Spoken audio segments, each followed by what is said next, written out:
Hello दोस्तों, आज हम पढ़ेंगे क्लास 8 का चैप्टर नंबर 1 रेशनल नंबर। ठीक है, जैसा कि आप देख रहे हो नंबर्स, हम लोग नंबर्स के बारे में स्टार्टिंग से पढ़ते आ रहे होंगे।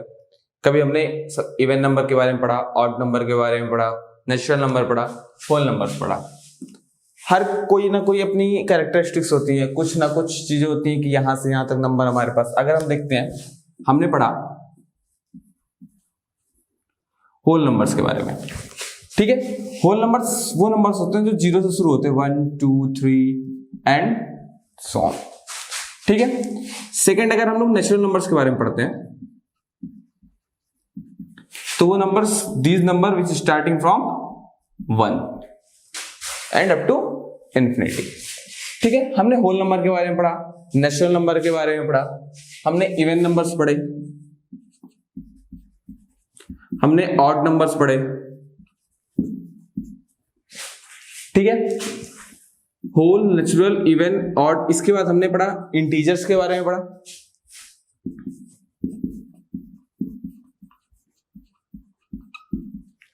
इंटीजर्स के बारे में पढ़ा। ठीक है, अभी तक जब हम लोग होल नंबर और नेचुरल नंबर्स के बारे में पढ़ते थे तो हम लोग सिर्फ एक टाइप के नंबर पढ़ते थे, पॉजिटिव नंबर्स के बारे में। जब हमने इंटीजर्स पढ़ा, इंटीजर्स में हमारे पास -3, -2, -1, 0, 1, 2, 3 एंड सो ऑन। ठीक है, यहां पर हमने पॉजिटिव एंड नेगेटिव दोनों नंबर्स के बारे में हमने पढ़ा। पहले हम लोग सिर्फ पॉजिटिव नंबर्स के बारे में पढ़ते थे, फिर हमने पॉजिटिव और नेगेटिव नंबर्स के बारे में, दोनों के बारे में पढ़ा। ठीक है, इट मींस हमारे पास जीरो के राइट हैंड साइड पे पॉजिटिव नंबर्स होते हैं और जीरो के लेफ्ट हैंड साइड पे हमको क्या बोलते हैं, नेगेटिव नंबर्स होते हैं। ठीक है, तो अलग अलग टाइप के नंबर्स के बारे में हमने पढ़ा। ठीक है बच्चों, अब हमने पढ़ लिया रेशनल नंबर में हमने पढ़ा। हमने पहले होल नंबर के बारे में देखा, नेचुरल नंबर के बारे में देखा, even number, odd number, integers के बारे में। अब अगर हम बात करते हैं रेशनल नंबर की, तो रेशनल नंबर क्या होता है? The number which can be represented in the form of p by q where q is not equals to 0। ठीक है, अब हमारे पास सामने एक चीज आई, p by q के फॉर्म में तो रिप्रेजेंट करते हैं, बट q हमारे पास 0 नहीं होना चाहिए। रीजन क्या होता है? अगर हम एग्जाम देखते हैं, कोई भी नंबर, जैसे हमारे पास 2/7 हो गया, 8/11 हो गया, ये क्या है? रेशनल नंबर है। बट अगर मैं कहूं 2/0, तो क्या ये रेशनल नंबर है? नहीं, this is not a rational number. क्यों? Because here q is equal to 0। अब q इज इक्वल टू 0 है, चलो है भाई, q 0 है नहीं, उससे फर्क क्या पड़ता है? हम तो इसको p by q के फॉर्म में लिख रहे हैं ना, तो q का 0 होने से ऐसा क्या हो जाता है कि हम लोग उसको रेशनल नंबर नहीं कह सकते? देखो, हमारे पास क्या होता है, अगर हम कभी भी किसी भी नंबर को 0 से डिवाइड करते हैं तो उसकी जो वैल्यू होती है वो होती है अनडिफाइंड, मतलब उसकी वैल्यू को आप डिफाइन नहीं कर सकते हो। इस वजह से हम लोग क्या करते हैं, ऐसा नंबर जो p by q के फॉर्म में रिप्रेजेंट तो करते हैं, बट q हमारी वैल्यू 0 नहीं होनी चाहिए। ठीक है, अब मैंने इतनी बात बोल दी, कुछ बच्चे ये सोच रहे होंगे कि सर 2/7, 8/11 ये तो हमने पहले भी पढ़ रखा है, बट उसका नाम हमने पढ़ा है फ्रैक्शन। तो अभी इसमें क्या डिफरेंस है? कोई डिफरेंस नहीं है, बस एक डिफरेंस है, सिंपल सा। हर एक चीज लगभग आपने फ्रैक्शंस में एडिशंस के बारे में पढ़ा होगा, सब्ट्रैक्शन पढ़ा होगा, मल्टीप्लिकेशन पढ़ा होगा, डिवीजन पढ़ा होगा, सारी चीजें सेम है। बस फ्रैक्शन और रेशनल नंबर में एक डिफरेंस है, वो क्या है?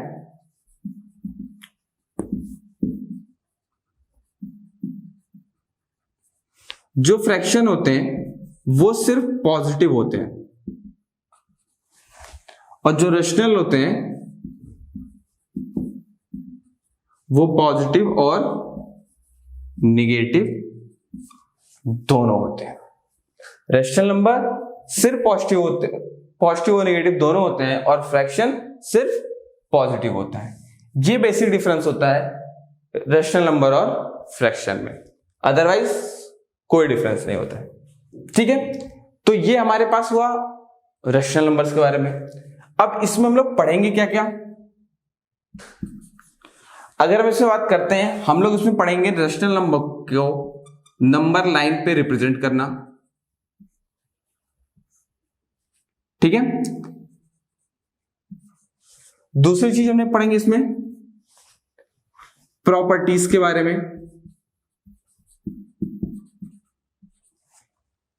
ठीक, फिर एडिशन, सब्ट्रैक्शन,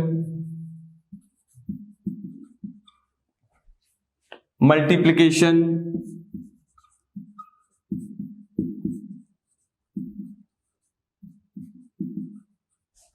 डिवीजन, ये चीज हमारी हुई रेशनल नंबर के बारे में हम लोग जो पढ़ेंगे। बट इन सब के अलावा एक अलग चीज चैप्टर में पढ़ेंगे जो इस चैप्टर से नहीं रिलेटेड है। हम लोग एक पढ़ेंगे फन फैक्ट के बारे में। ठीक, वो जो फन फैक्ट होगा उसको देखने के लिए आप आखिरी तक इस वीडियो को देखिए, और एक कुछ ना कुछ नए फन फैक्ट के बारे में, वो मैथ से रिलेटेड हो सकता है, जनरल भी हो सकता है, कुछ भी, हाँ बट मजा जरूर आएगा।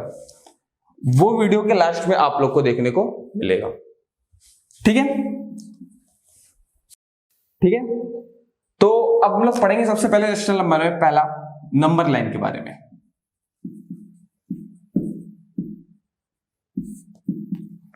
ठीक है, क्यों नंबर लाइन के बारे में पढ़ेंगे? हम लोगों ने सबसे पहले अगर नंबर लाइन के बारे में पढ़ा है, सबसे पहले तो हम लोग नॉर्मल होल नंबर रिप्रेजेंट करते थे, नेचुरल नंबर रिप्रेजेंट करते थे, जिसमें हम लोग जीरो के सिर्फ राइट हैंड साइड की बात करते थे। 1 2 3 4 5 6 7। अब हम लोगों ने उसके बाद हमने पढ़ा इंटीजर्स, जिसमें -1 -2 -3 -4 एंड सो ऑन। ये हमारा लेफ्ट साइड था। ठीक है, हमें पता है इस साइड हम लोग पॉजिटिव नंबर, जीरो के इस साइड राइट हैंड साइड पे हम लोग पॉजिटिव नंबर रिप्रेजेंट करते हैं, और जीरो के लेफ्ट हैंड साइड पे हम लोग निगेटिव नंबर रिप्रेजेंट करते हैं। ये नॉर्मल नंबर लाइन हमने पढ़ा है, पहले पढ़ चुके हैं, 7 तक आप लोगों ने पढ़ लिया होगा। ठीक है, अब एक बात बताइए बेटा, ये हमारे पास 1 -1 2 -2 3 -3 ये जो सारे नंबर्स हैं, ये अपने आप में एक होल नंबर है, एक पूरा। ठीक, मतलब 1 -1 अपने आप में। ठीक है, हमने एक पूरे को, जैसे अगर मैं कहूं एक एप्पल की बात करता हूं, उस एप्पल को हमको अगर एक को रिप्रेजेंट करना है तो रिप्रेजेंट कर देंगे कि ये एक है।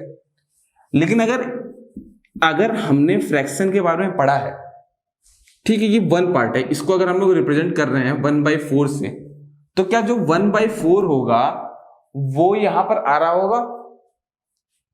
1/4 मतलब 1 को आपने 4 पार्ट में डिवाइड कर दिया। 1/4, 1 is divided in 4 equal parts. तो 1 कहां है बेटा? ये 1 है पूरा। इस 1 को हमने क्या किया? 4 पार्ट में डिवाइड कर दिया है। ये हमारे पास 1 है, इसको 4 पार्ट में हमने डिवाइड कर दिया। सेम उसी तरीके से यहां पर हमारे पास 1 है, इसको हम लोग क्या कर दिए? 4 पार्ट में, 1 2 3 4 4 पार्ट में हमने डिवाइड कर दिया। ठीक है, तो इनके बीच में जो हमें नंबर्स मिले, इट मींस जब हमने इनको 4 पार्ट में डिवाइड कर दिया तो चारों की अपनी अलग अलग वैल्यू होगी। हो सकता है हम इसको और पार्ट में डिवाइड कर दें, 6 7 8 पार्ट में अलग अलग, सबकी अपनी अलग अलग वैल्यू है। ठीक है, तो रेशनल नंबर हुआ, फ्रैक्शंस हुए, मींस हमको इससे ये पता चलता है, जब हमने फ्रैक्शन के बारे में पढ़ा तो फ्रैक्शंस हमको पता चला कि 1 एक होल नंबर से भी छोटी कोई वैल्यू होती है। ठीक है, जो किसी एक होल वैल्यू के किसी एक छोटे से पार्ट को दिखाती है। तो जब वो अगर किसी नंबर की कोई एक होल नंबर से भी छोटी वैल्यू है, इट मींस उस होल नंबर से छोटी होगी, कहीं उसके बीच में आ रही होगी। अगर मैं एक पॉइंट से दूसरे पॉइंट पे जाता हूं, मींस लिया ए से बी, और यहां से यहां तक का जो डिस्टेंस है वो है 30 किलोमीटर, तो क्या जीरो, इस जीरो के पास सीधे 30 किलोमीटर ही आता है? बीच में 1 किलोमीटर, 2 किलोमीटर, 5 किलोमीटर, 10 किलोमीटर ये नहीं आते हैं? आते हैं।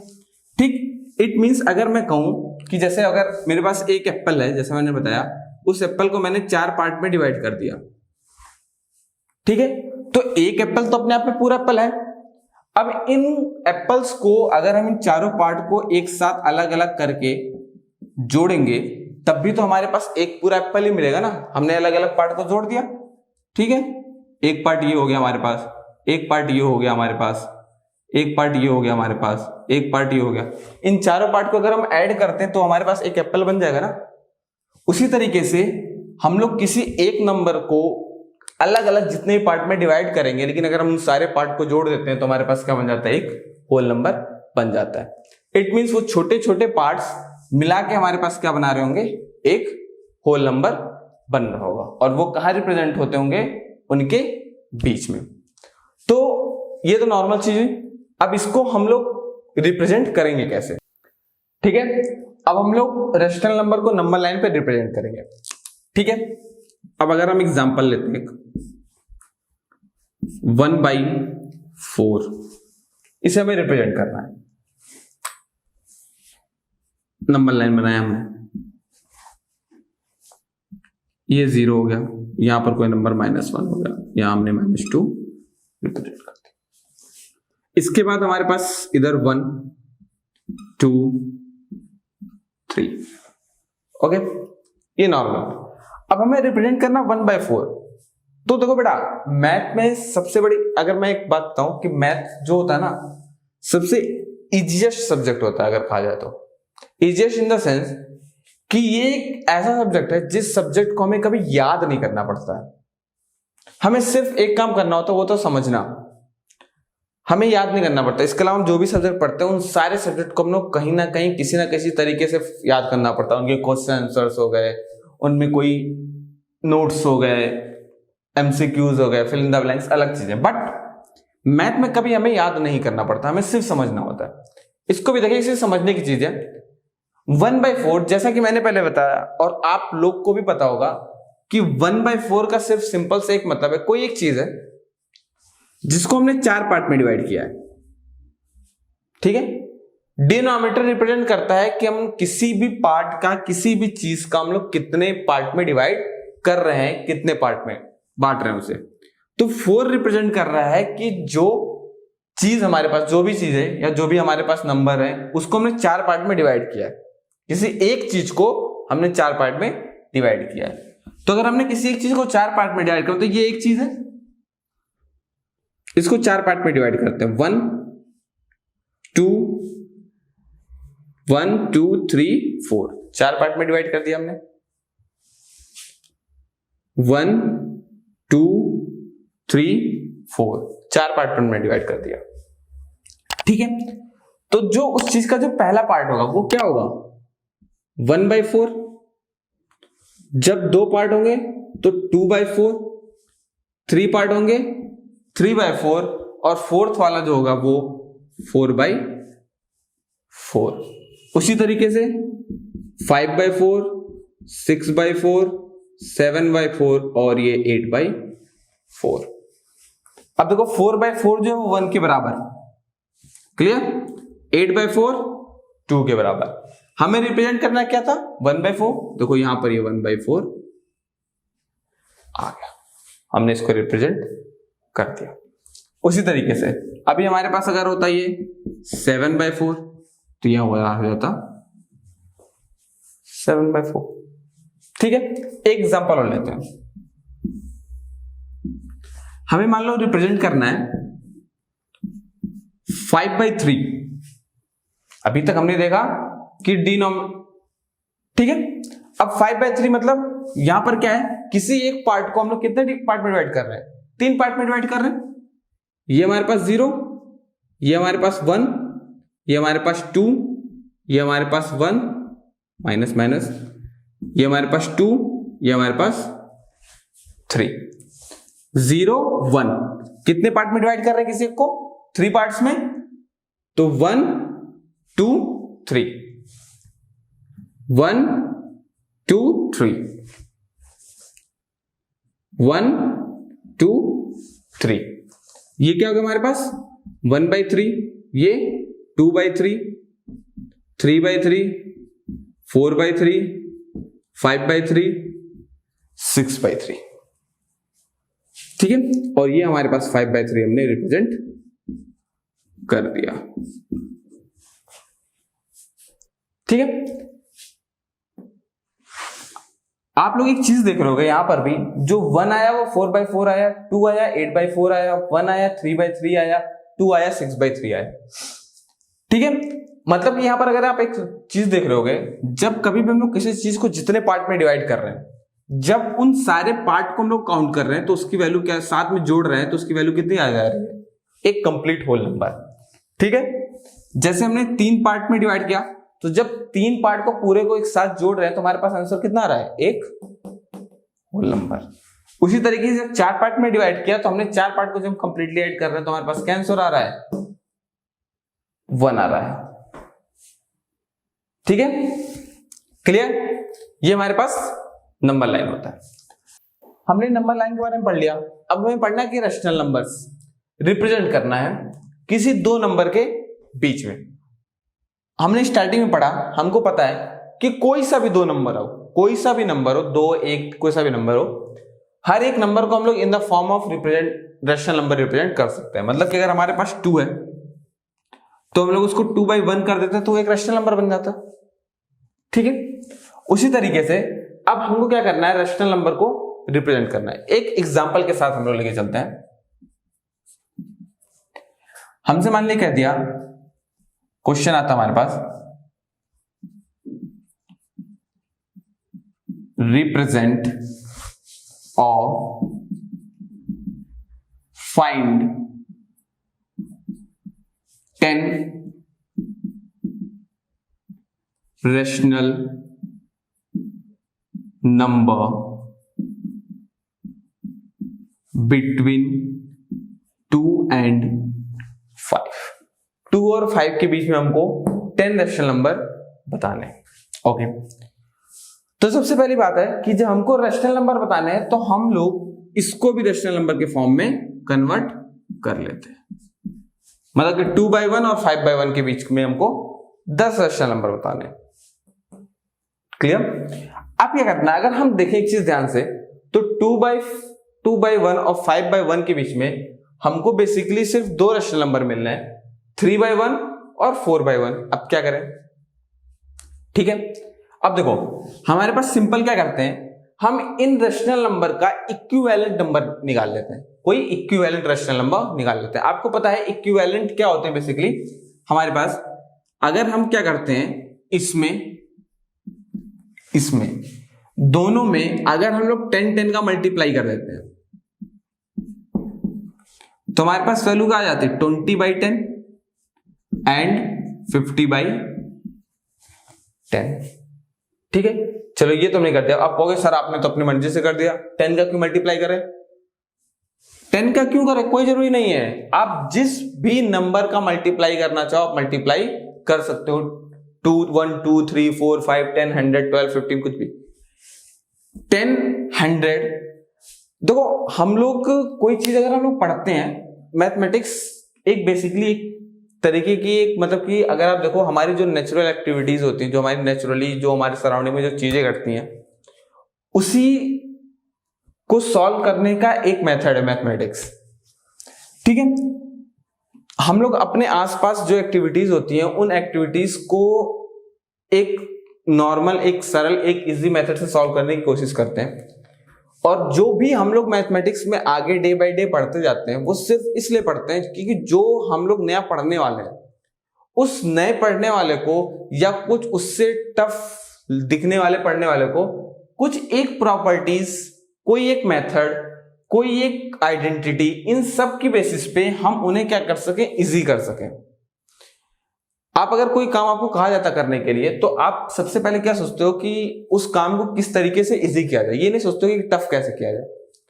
तो अगर हम किसी भी नंबर में, आप सबको पता हो किसी भी नंबर में 10, 100, 1000 इन सब नंबर का मल्टीप्लिकेशन करना बहुत इजी होता है, और कोई दूसरा नंबर होगा तो उसका मल्टीप्लिकेशन को पढ़ना पड़ेगा। अब मैं इसमें 13 का मल्टीप्लाई करूं तो उसके लिए आपको 13 की टेबल तो आनी चाहिए, 13 5 पता होना चाहिए। लेकिन जब आपको 10 पता है, आपको पता है किसी बच्चे को कुछ याद ना हो, 2, 10 इनके टेबल्स जरूर याद होते हैं, तो हमारे पास नॉर्मली हम लोग क्या कर लिया, हमने 10 का इसमें मल्टीप्लाई कर दिया। क्यों? हमारी कैलकुलेशन ईजी है। अब हमको दूसरी चीज, वन मोर थिंग बेटा, जब कभी भी देखो हमने मल्टीप्लाई कर दिया, अब कहो कि सर ये कौन सी है, तो जबरदस्ती है, मतलब कि आप 10 से क्यों मल्टीप्लाई करते हो? देखो अगर हम किसी भी नंबर में 1 से मल्टीप्लाई करते हैं तो उसका कुछ रिजल्ट आता है? नहीं, कोई फर्क नहीं पड़ता हमारे उसमें, ठीक है। अगर हम देखें, अगर ध्यान से देखें तो ये 10 है, ऊपर भी 10 नीचे भी 10 डिवाइड में है, तो ये अगर ये कट गया तो हमारे पास आंसर कितना आया? 1/1।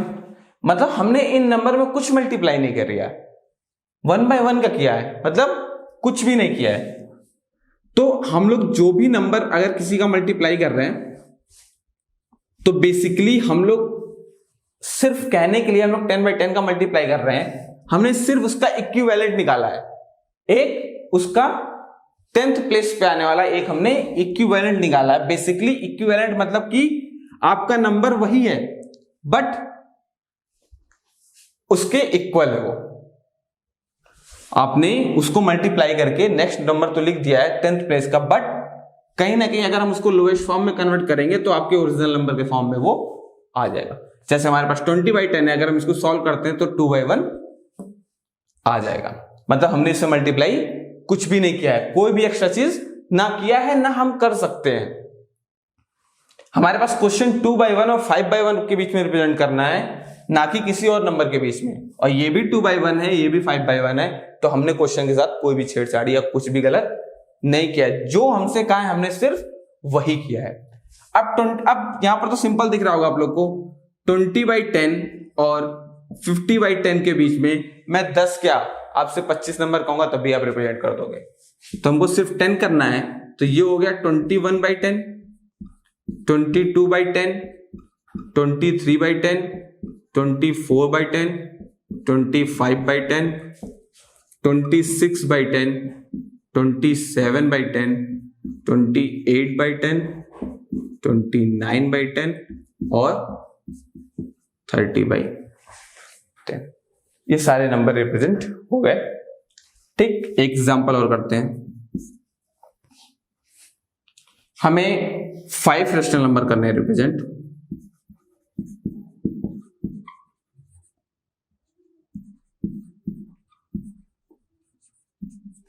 किसी इसके बीच में 1/4 एंड 2/7, 1/4 और 2/7 के बीच में।